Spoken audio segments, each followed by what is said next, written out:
श्री अमरा राम जी, श्री अमरा राम जी, माननीय सभापति महोदय, श्री अमरा राम जी, माननीय अनुदान की अनुपूरक मांग 2 पर बोलने के लिए आपने अनुमति दी, इसके लिए तो मैं आपका आभार व्यक्त करता हूं। जहाँ तक वेस्ट एशिया में जो युद्ध हो रहा है, जिसके कारण पूरे देश में एलपीजी के लिए हाहाकार मची हुई है। राजस्थान में एक कॉमर्शियल सिलेंडर भरने का कारखाना है जिसमें 3000 लोग हैं, उस मालिक ने बंद कर दिया कि कोई गैस नहीं है, कोई सिलेंडर नहीं है, पूरे देश में हाहाकार हो रहा है।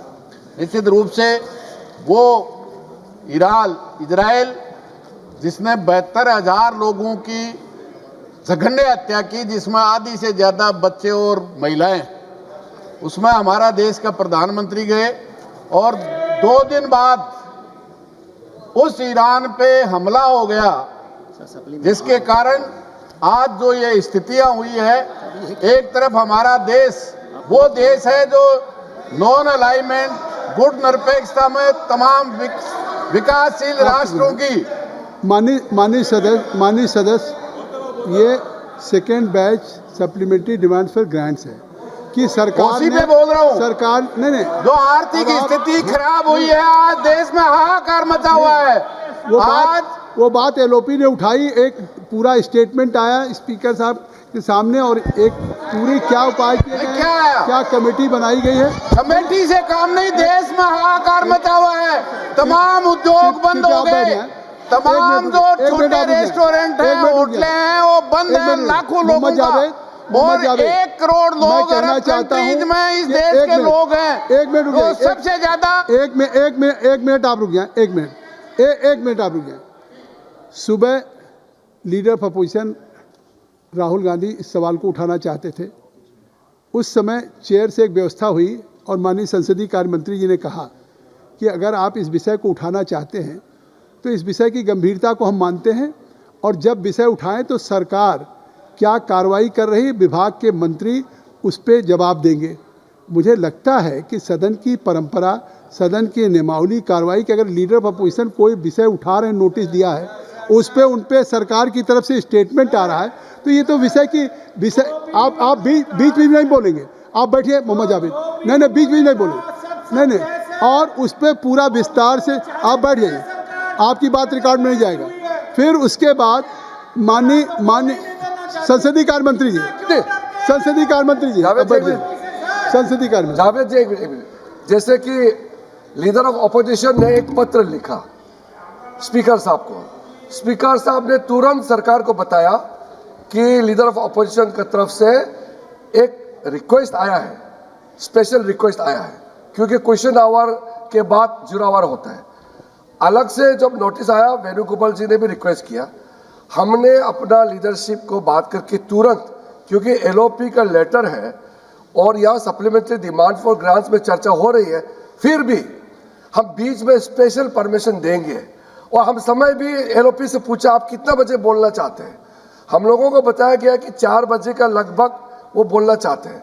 और हमने पेट्रोलियम मिनिस्टर को जवाब इतना जल्दी तैयारी कराया ताकि एक गंभीर मुद्दा है, एलपीजी गैस देश में शॉर्टेज हो रहा है, ऐसा जो माहौल है उसको क्या कर रहा है सरकार, क्या कदम उठा रहा है, सुनिए ना। आप बैठ जाएं, अमरा राम जी बैठ जाएं। आपको मैं अलाउ करूं बैठ जाइए संसदीय कार्य। कभी कभी ना थोड़ा सुनना चाहिए, मैं कुछ विशेष बताता हूँ ना तो आप सुनना चाहिए, नहीं तो नहीं सुनोगे, मैं नहीं बताऊंगा तो सरकार क्या कर रहा है कौन बताएगा। जब मुझे बताना है, आपका स्पीच अभी चल रहा है, आपका स्पीच चल रहा था सप्लीमेंट्री डिमांड्स में, आप विदेश नीति पे चले गए, फिर भी हम चुपचाप बैठे। हमने तब खड़ा किया जब यहाँ थोड़ा सा ज़्यादा आवाज़ उठने लगा, तो मुझे ये क्लैरिफाई करना ज़रूरी था कि पेट्रोलियम मंत्री का जो स्टेटमेंट है वो स्पेशल लीडर ऑफ अपोजिशन का रिक्वेस्ट पे हम लोग ने किया। इसको आप लोग कम से कम इतना गंभीर मुद्दे को चर्चा करने में हम लोग सरकार इतना तत्काल हम लोग तैयार हो गए और नोटिस दिया, वो भी लिखित नोटिस। एलपीजी गैस के बारे में मैं कहना चाहता हूं, वो एब्सटेन फाइल पे चले गए, वो पर्सनल अटैक करने लगा। आप लोग अगर गंभीरता से सदन को चलाना चाहते हैं, आज ही स्पीकर साहब ने 32 मिनट पूरा ऑब्जर्वेशन दिया।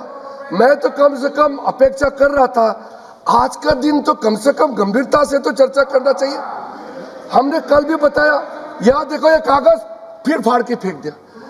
सर आजकल सदन में सीधा वेल में आने के लिए ऐसे ही आ जाते हैं। हम लोग तो सोचना पड़ता था कि वेल में कब आना है, अभी तो मजाक जैसे हर चीज में ऐसे दौड़ के आ जाते हैं।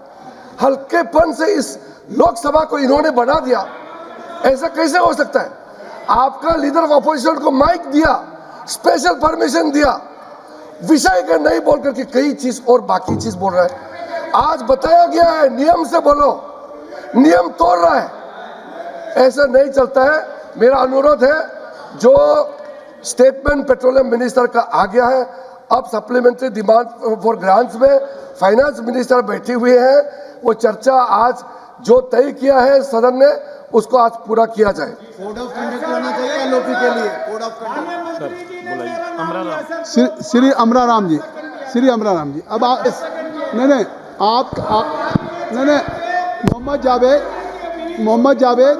मोहम्मद जावेद आप सुनिए, आपकी बात पे ही अमराराम जी, माननीय सभापति महोदय, आपकी बात पे ही माननीय संसदीय कार्य मंत्री जी खड़े हुए हैं और एलओपी के द्वारा उठाए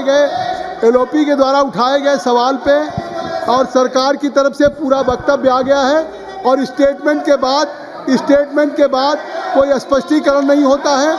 स्टेटमेंट के बाद सरकार की कार्रवाई आ चुकी है। श्री अमराराम जी, माननीय सभापति महोदय, केवल गैस का एलपीजी का ही नहीं है, अरब कंट्री में हमारे देश के करीब 1 करोड़ लोग रोजगार करते हैं और बहुत बड़ी राशि विदेशी करेंसी की इसमें हमारी अर्थव्यवस्था में बहुत बड़ा योगदान है। आज सब वो चिंतित है कि उनके परिवारजन चिंतित है, वो खुद चिंतित है। आज वो हम कैसे आ सकते हैं, हमारे प्रधानमंत्री कह रहे हैं उनके लिए सबके लिए लगा हुआ है। कहाँ लगा हुआ है? मेरे लोकसभा क्षेत्र से कई लाख लोग रहते हैं। मैंने चिट्ठी लिखी प्रधानमंत्री जी को कि सब कुछ ठीक हो रहा है, जो आना चाहते हैं उनको आने के लिए कोई सुविधा नहीं है। आज ये देश, भारत देश 140 करोड़ लोगों का देश है, तमाम विकासशील देशों का नेतृत्व करता था। वो अमेरिकन साम्राज्यवाद के सामने खड़ा होता था और आज उस अमेरिकन साम्राज्यवाद के सामने वो अमेरिकन साम्राज्यवाद का ट्रंप राष्ट्रपति कहता है भारत रूस से 1 महीने के लिए तेल खरीद सकता है। इससे बड़ी शर्म की बात इस देश के 140 करोड़ लोगों के लिए है, ये देश के प्रधानमंत्री के लिए नहीं। आज जिस तरह के कार्य किए जा रहे हैं, निश्चित रूप से ये सप्लीमेंट्री ग्रांट 2 लेके आए, क्या हालत है। आज जल जीवन मिशन में सबसे ज्यादा त्रस्त राजस्थान है, जहां इनकी डबल इंजन की सरकार है। जिसने भी घोटाला किया उसे सख्त से सख्त सजा दीजिए, हमें कोई एतराज नहीं है, लेकिन उनको पानी तो पिलाइए। मैं कहना चाहता हूं, सीकर और झुंझुनू के हजारों गांवों की, कस्बे और ढाणियों की जल जीवन 2019 में शुरू हुआ, 21 में योजना बनी, आज तक 1 इंच पानी भी, एक घर में भी पानी नहीं मिला है। उनके लिए पानी नहीं है। आज जो हालत हो रही है, आज पूरे राजस्थान जो सबसे ज्यादा है, हम कहते हैं सिंधु का पानी रोक देंगे, राजस्थान को पानी आ जाएगा। कब आएगा? 78 साल की आजादी के बाद। वो फ्लोराइड युक्त पानी पीने से आधी से ज्यादा बीमारियां जल जीवन के उस फ्लोराइड युक्त पानी के कारण है। इसलिए मेरा आपसे निवेदन है कि ये पैसा केवल इसके लिए नहीं है। आज किसानों के साथ क्या हालत हो रही है? पूरे देश में जो 22 फसलों की एमएसपी घोषित कर रखी है, बाजरे की एमएसपी 2775 रुपया है, आज तक भी 1 कुंटल नहीं खरीदा गया। राजस्थान सबसे ज्यादा बाजरा पैदा करता है। अभी सरसों निकल रही है, अभी तक आपका ऑनलाइन नहीं हुआ। जो 85% किसान जो लघु और सीमांत हैं, वो अपनी मजबूरी में बाजार में 1500 रुपए प्रति कुंटल के हिसाब से पहले बेच देंगे, फिर आपका ऑनलाइन होगा और फिर खरीद नहीं होगी। इसलिए आज किसान के साथ, गांव के गरीब के साथ, और ये सरकार कृपया उन जो समाप्त करें। विरोधी, समाप्त करें। मैं तो शुरू ही किया सभापति महोदय, अभी मैं कोई 15 इससे स्पीकर अलावा हैं। नहीं बोल रहा। माननीय मंत्री जी को जवाब भी देना 6 बजे इसको, तो इसलिए मतलब तो मैं तो वही बात कर रहा हूँ सभापति महोदय, आज क्या हालत है, 22 फसलों में से 1 किलो नहीं खरीदा गया, और आज इस युद्ध के कारण जो देश का किसान जो प्याज पैदा करता है उसकी क्या हालत है। जिस अरब कंट्री में हमारा प्याज जाता था आज नहीं जा रहा, और वो खून के आंसू बहा रहा है। आज निश्चित रूप से प्रस्तावित एमएसपी हालत क्या है, अगर हमारी शिक्षा की हालत क्या है, पैसे आप दोबारा मांग रहे हैं। स्कूल है तो मास्टर नहीं, मास्टर है तो भवन नहीं।